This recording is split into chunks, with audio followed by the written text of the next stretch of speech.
The number you have dialed has நேத்து அவ்வளோ பஞ்சாயத்து நடந்தும் இன்னைக்கு என் ஃபோன் எடுக்க மாட்டான் பாரேன். மாறேன், இந்த ஆஃபீஸ் கிளம்பிட்டேன். உன் ஆஃபீஸ்க்கு வந்து நீ என்ன வேலை பார்க்குற நானும் பார்க்குறேன். ஓபி அடிக்கிறியா இல்லைனா வேலை பிஸியான்னு உண்மையிலே எனக்கு தெரிஞ்சிடும். நினச்ச மாதிரியே டெஸ்கில் இல்லை. Excuse me ma'am. எஸ் சொல்லுங்கள் மேம். சார் எங்க மேம் இருக்காரு? ஓகே, நீங்கள் மேம்? நான் உங்களோட ஒய்ஃபு. எப்படியும் தெரியும் அவர் ஓபி அடிக்க வெளியே போயிருப்பாருன்னு. எங்கே ஓபி அடிச்சிட்டு இருக்காங்கன்னு சொன்னீங்கன்னா நான் போய் பார்த்துக்குவேன். Ma'am, if you don't mind, sir இப்போ தான் மேனேஜர் சார் கூப்பிட்டாங்கன்னு சொல்லி போயிருந்தாங்க.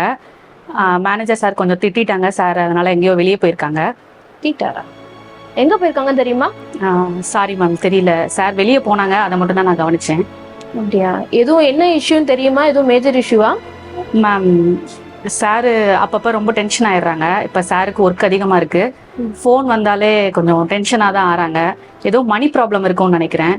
ஸோ நிறைய கால்ஸ் வருது, சார் கொஞ்சம் அட்டன் பண்ண மாட்டேங்கிறாங்க. மணி ப்ராப்ளமா? அவருக்கு எப்படி அந்த மணி ப்ராப்ளம்லாம் எதுவும் இல்லையே. தெரியல மேம். சரி, ஓகே, தேங்க்யூ மேம், நான் பார்த்துக்கிறேன். Okay, excuse me ma'am. சொல்லுங்க. ஒரு நிமிஷம், ஒரு பர்சனல் விஷயம். நேற்று நீங்கள் கால் பண்ணியிருந்தீங்கல்ல? ஆமாம்.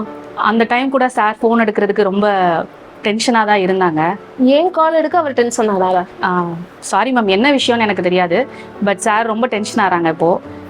நமக்கும், நானும் ஒரு ஹோம் ஒய்ஃபாக இருந்து வந்தவ தான், வேலைக்கு வந்திருக்கேன் இப்போது. ஸோ வீட்டில் நிறையா டென்ஷன் நமக்கும் இருக்க தான் செய்யும். ஆனால் அதை விட இங்கே உள்ள ஒர்க் ப்ரெஷர் அதிகன்றதை நீங்கள் கொஞ்சம் புரிஞ்சுக்கிட்டா நல்லாயிருக்கும் மேம். Okay ma'am, thank you.